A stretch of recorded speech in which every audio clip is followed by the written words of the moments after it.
Hi there, my name is Miguel Patrick Doyle. I come from Irish-Spanish parents. My mother's Spanish, my dad's Irish.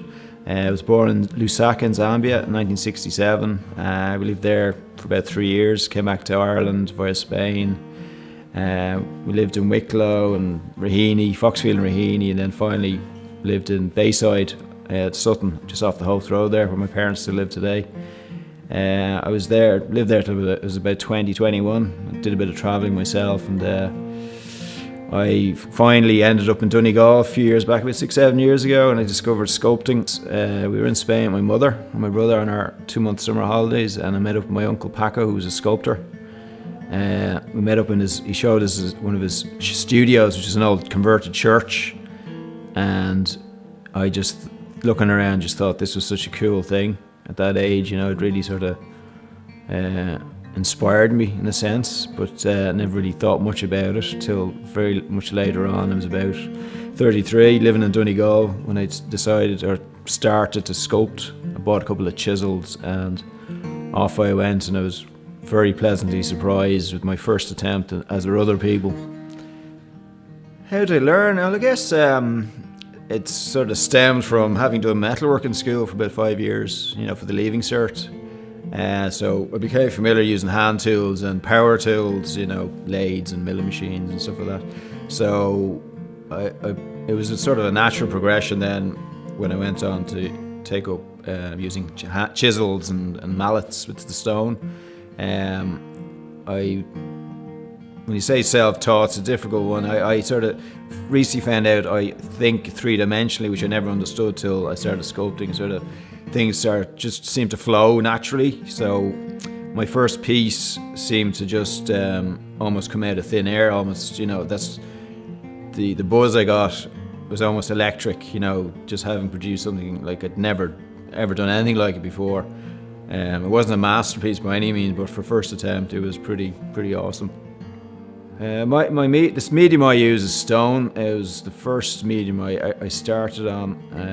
I've drawn to stone because of the age. Could be 100 million years, and it seems like it's such an unyielding substrate medium. But the tools I would normally would have been chisels originally. Depending, because I was new to it, I didn't know the availability of other tools, but I used chisels initially, which were quite slow, and then I was introduced to power tools, particularly angle grinder with a electroplated diamond discs, which could cut and shape quite quickly, which is really what you need for a commercial venture. You need to have speed. Normally when I start a new piece, I usually have a fair idea what I'd like to do, and I'll do a couple of doodles and sketches, and then I'll develop the idea. For example, there's a piece here I did for a piece I currently finished recently. I basically just draw it to make templates, basically work to profiles as such. So for example, that would be, you'd have 2 pieces there, so basically that piece would be made from one piece of stone, like red marble, and this would be white marble. So I make them separately, and then the idea is this piece will then slot into this piece. So that's just that particular idea, and then you get a nice contrast between the 2 stones. So once I've made my profiles, I will transfer the profile to the stone, and then I will use my angle grinder to rough out shape. And then to get the more intricate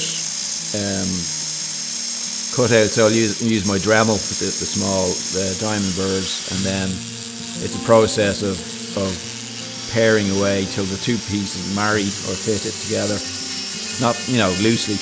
And then once that's done, then I'll take maybe 15 grades of sandpaper from coarse, 60 grit coarse, right up to 2000 fine, wet and dry, polish. And if you don't get the scratches out of the first grade, they'll stay through the whole stage. So most time will be spent getting rid of all the scratches, and then once you're happy with that, it's an easy, well, not so much easy, but a long run then with the different grades till you get a nice shiny piece.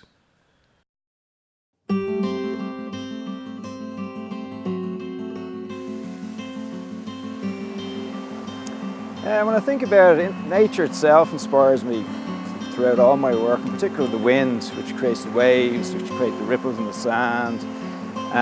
Wavelengths tend to permeate all aspects of nature. You see it in the shape of leaves and in the petals of a flower. So, you know, when I start a piece,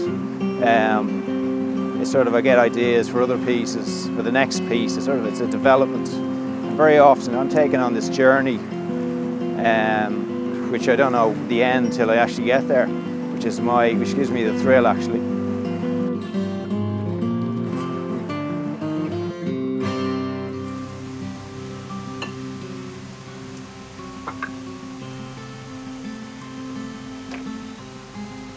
As you can see here in the background, I've just gathered a body of work that I'm going to exhibit in an up-and-coming show in London. It'll be my first showing in London.